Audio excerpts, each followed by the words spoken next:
Ah, c'est bon, tu filmes.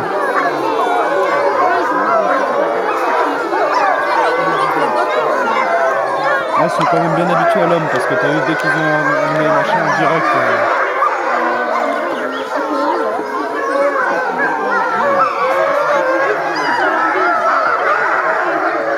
Lui, il a tout compris. Oui, hein. Ouais.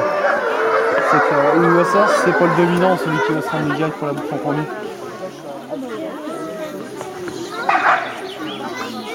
J'ai pris une... Ouais, oui, ça fait 2 fois qu'il se fait bouffer. Hein.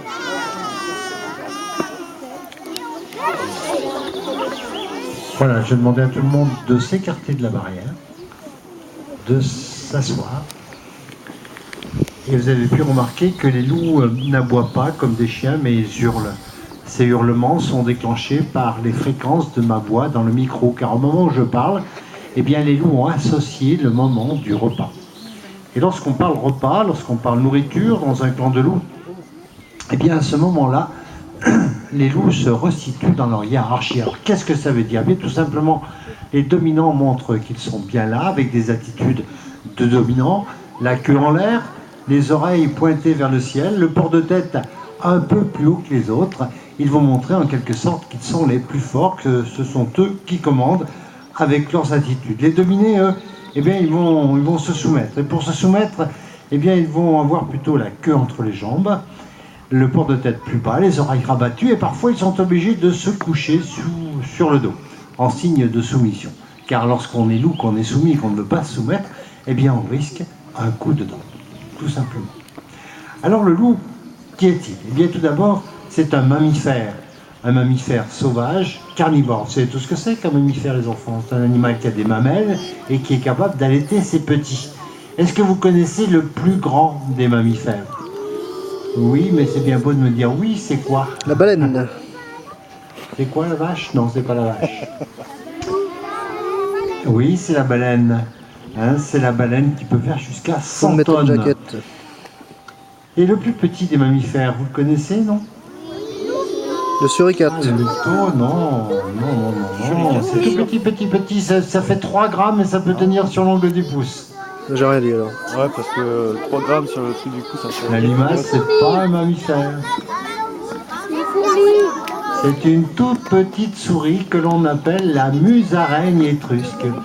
Une petite musaraigne qui vit dans les cours d'eau du sud-ouest de la France et qui malheureusement est en voie de disparition à cause de la mauvaise qualité de l'eau, à cause de l'homme qui rejette un peu trop de détritus de partout. Donc d'un côté, on a une très très grosse baleine qui peut faire 100 tonnes. En face, on va mettre la petite souris. Et bien au milieu, à peu près dans l'échelle des mammifères, on va trouver le loup. Le loup qui fait entre 30 et 50 kilos. Parfois plus gros, plus on remonte dans le nord. Et notamment au Canada, aux États-Unis, les loups sont encore plus gros. Alors ce loup, eh bien, on en parle depuis très longtemps. On a toujours parlé du loup. On a dit que le loup était féroce, sanguinaire, que le loup attaquait l'homme, que le loup même était un mangeur d'hommes. Alors pourquoi cela? Eh bien ici à Corzu, on a retenu une réponse à cette question. Bien évidemment, il y en a d'autres. Il faut savoir les enfants qu'il y a très très longtemps, dans notre pays, et puis aussi en Europe, eh bien il y avait beaucoup de guerres. Les hommes se battaient souvent pour des questions politico-religieuses, on se faisait souvent la guerre. Et vous savez comment que lorsqu'on se fait la guerre, eh bien ça engendre, ça provoque beaucoup de morts. À cette époque-là, on n'avait pas toujours le temps d'évacuer les morts, les mourants qui gisaient sur les champs de bataille. Et les loups étant très présents dans le milieu naturel, eh bien ces loups rentraient sur les champs de bataille et ils venaient se nourrir de cadavres d'hommes morts, tout simplement. Il y avait également 2 maladies qu'on ne savait pas guérir, qu'on ne savait pas traiter, la peste et le choléra. Lorsqu'elles arrivaient dans un village, et lorsque tout le monde était malade, eh bien les gens prenaient peur, étant si bien qu'on avait plutôt tendance à fuir, à partir, pour essayer de trouver des territoires qui n'étaient pas encore infestés par ces 2 maladies. Et les loups étant... Et puis on partait très vite, très rapidement. On ne prenait même pas le temps d'enterrer les pauvres gens qui étaient décédés de ces 2 maladies. Et les loups étant très présents dans le milieu rural, autour des maisons, des villages, des fermes isolées, eh bien ces loups s'approchaient des habitations. Et là, ils venaient jouer un rôle d'éboueurs, de charognards, de nettoyeurs, en se nourrissant de cadavres d'hommes morts, encore une fois. Et à partir de là, bien évidemment, on a décrété que le loup était un mangeur d'hommes. On a dit mieux, on a dit que le loup attaquait l'homme. On a fait des gorges chaudes sur le loup. On a raconté un peu tout et n'importe quoi. Mais on n'a jamais pu prouver qu'un loup sain, un loup qui n'était pas malade, avec toute sa tête bien debout sur ses quatre pattes et bien vivant, et attaqué un homme lui aussi bien vivant. On n'a jamais pu le prouver. Ça, les gens qui écrivent l'histoire, les historiens dans les livres le disent bien. Alors par contre, à cette époque, eh bien, il y avait la rage.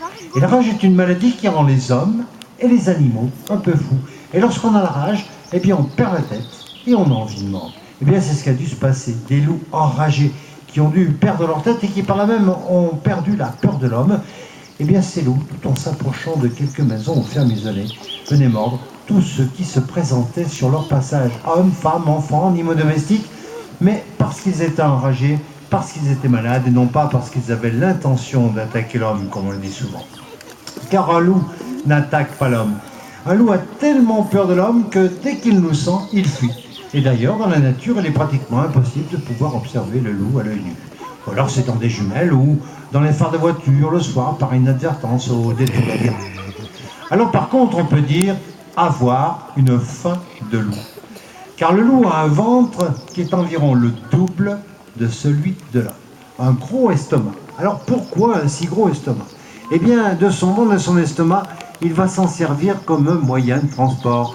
Lorsque vous allez faire vos provisions avec papa ou maman dans la grande surface du coin ou l'épicerie du village, eh bien vous prenez un caddie, un panier à provisions, la voiture, un sac à dos, je ne sais quoi, et vous ramenez toutes vos provisions à la maison. Eh bien le loup, lui, il n'a rien de tout cela. Il n'a pas de vélo, pas de caddie, pas de voiture, pas de panier à provisions. Alors comment va-t-il faire pour ramener de la nourriture aux bébés louveteaux qui sont restés dans les litotes, dans les terriers, et qui sont trop petits pour prendre part à la chasse? Eh bien ces grands loups vont partir le soir ou le matin dans la pénombre. Ils vont se mettre en chasse, et grâce à leur odorat, à leur nez, eh bien ils vont essayer de découvrir une trace d'élan, de renne, de bœuf musqué, un animal sauvage. Et ils vont chasser toute la nuit. Ils vont attraper cet animal et le tuer, bien sûr, et se nourrir grassement. Ils vont manger comme des gloutons, et là, ils vont se remplir le ventre. Et c'est pour ça qu'ils ont un ventre si gros, si grand.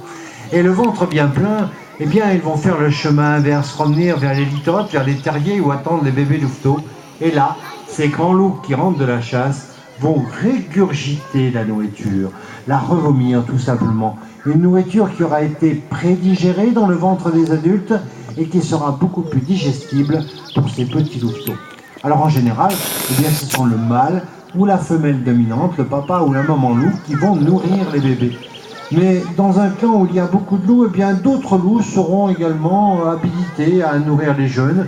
Ils leur apprendront aussi à chasser, ils leur apprendront en quelque sorte les choses de la vie. Mais dans un clan, il n'y aura qu'un mâle, qu'une femelle, qui eux auront le droit de se reproduire. Les autres éléments du clan vont subir une véritable castration psychologique, ils ne reproduiront pas, et même les autres femelles ne rentreront pas en ovulation. Et c'est très bien ainsi, car si tout le monde se reproduisait sur le même territoire, dans le même clan, eh bien il n'y aurait pas assez de nourriture pour tout le monde. Et c'est la raison pour laquelle, eh bien, si un deuxième couple veut se former pour former un nouveau clan, eh bien, il devra trouver un autre territoire, un territoire vierge, avec de la nourriture dessus. Et c'est pour ça que l'année dernière, un loup qui est parti du massif du Mercantour, dans les Alpes du Sud, a été retrouvé 1200 km plus loin, aux portes de Varsovie. Il était en quête d'un territoire et d'une femelle qu'il a cherché tout au long de sa course en remontant en Europe centrale. Voilà, c'est ainsi que les loups vivent, c'est ainsi qu'ils se reproduisent à Courzieu dans la nature.